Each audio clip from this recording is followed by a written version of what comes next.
Okay, we need to talk right now.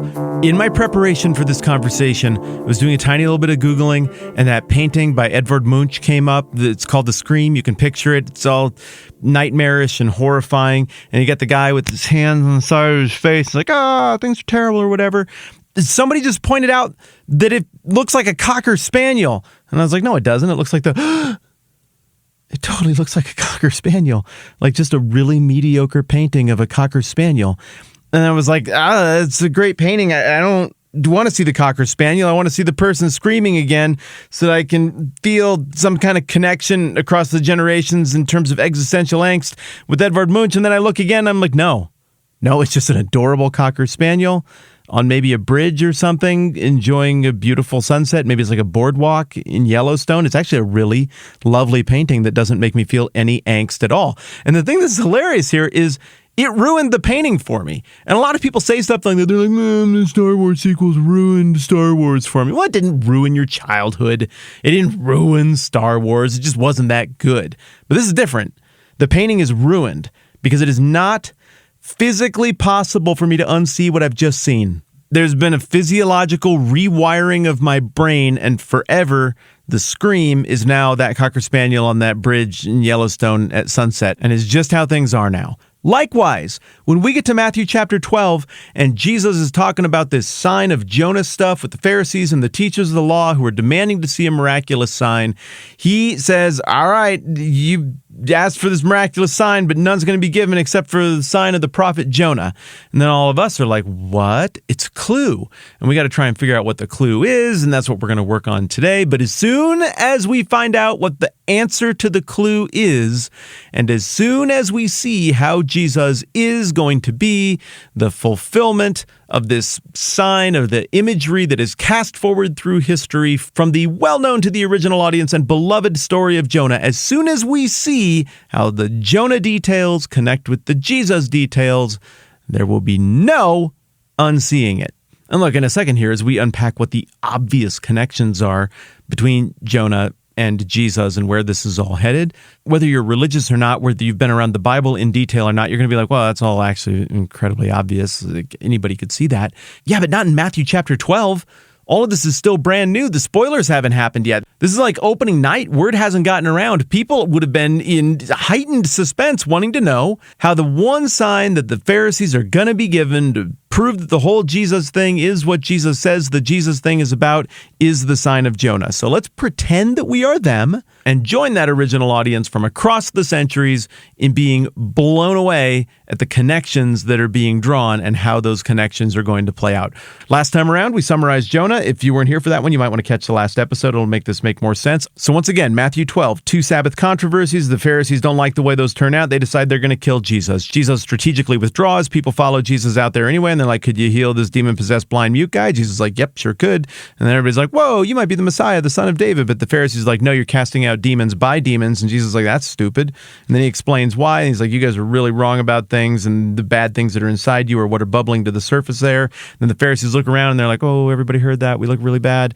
Well, I mean, it could be. Maybe you could just do a miraculous sign for us to prove that you are right about all these things. And everybody there surely is like, well, didn't he just do a miraculous sign? I mean, isn't that what precipitated the whole event? Was he did a miraculous sign and then you didn't like the way the sign went and so you started acting like this? I don't know. We'll see what Jesus says. And Jesus responds thusly.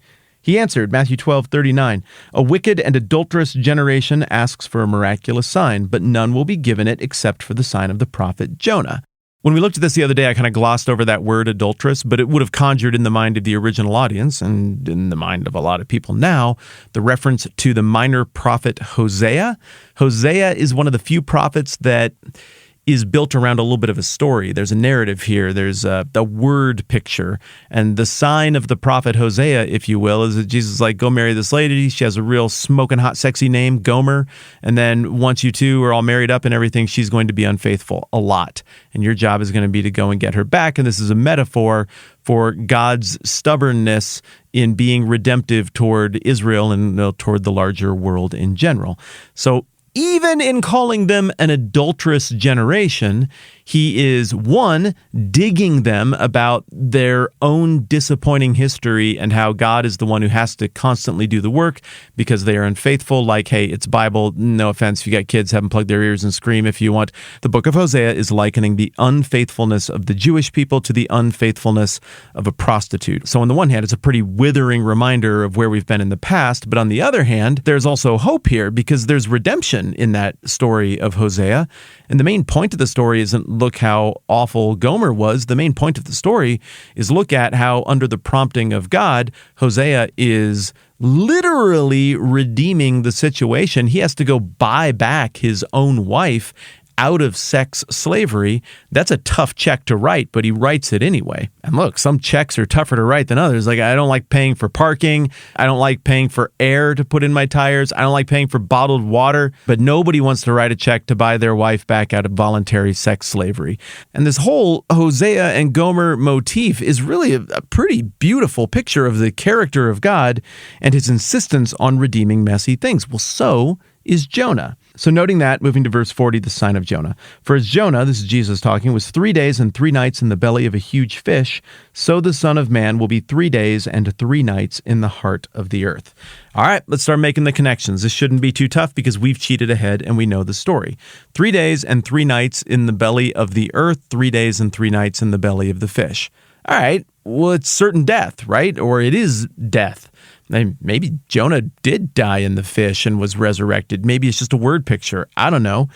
But even though that image is pretty straightforward for us because we know how this works out, Jesus dies, he's dead for a period of time, and then he's resurrected. There was no indication of that yet in the book of Matthew. So you and I get to that and we're like, aha, a clue. There it is. It's solved. That's what the sign of Jonah is. But the original audience would have been like, okay, I guess I don't totally see the connection, but you're acting like that should be sort of aha-ish. I don't know, because nothing has been said yet in the book of Matthew about the Son of Man dying on the cross. That stuff starts to pick up in the second half of the document, but we're just not there yet. So this is going to fly by people a little bit. Surely a lot of folks sat and wrestled with it and debated it, and I'm sure some people maybe even read the hints and the clues and Easter eggs, and Easter egg, that in itself was an Easter egg. See what I did there?